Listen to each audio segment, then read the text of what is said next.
قربانی کی عبادت. قربانی وہ چیز جس سے اللہ کا قرب نصیب ہوتا ہے. قربانی وہ چیز جس سے اللہ کا قرب نصیب ہو جائے.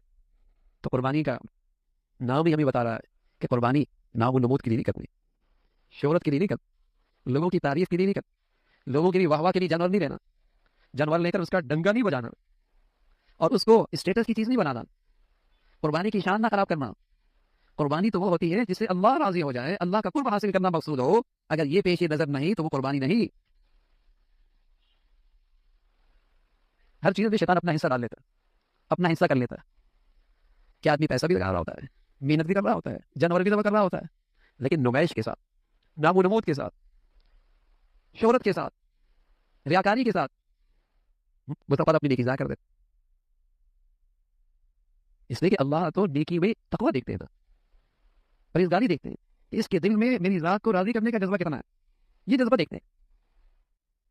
اس جذبے کے ساتھ قربانی خریدے, اس جذبے کے ساتھ. یہ جذبہ نہ ہو کہ بھائی سب کر رہے ہیں, اگر میں نہیں کروں تو لوگ کیا کہیں گے, یہ بھی غلط ہوا.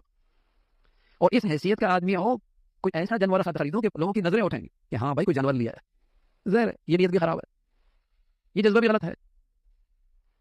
تو قربانی وہ قربانی ہے جس سے اللہ کا قرب نصیب ہو, اللہ کو راضی کرنا ہو, اس کی رضا ہو.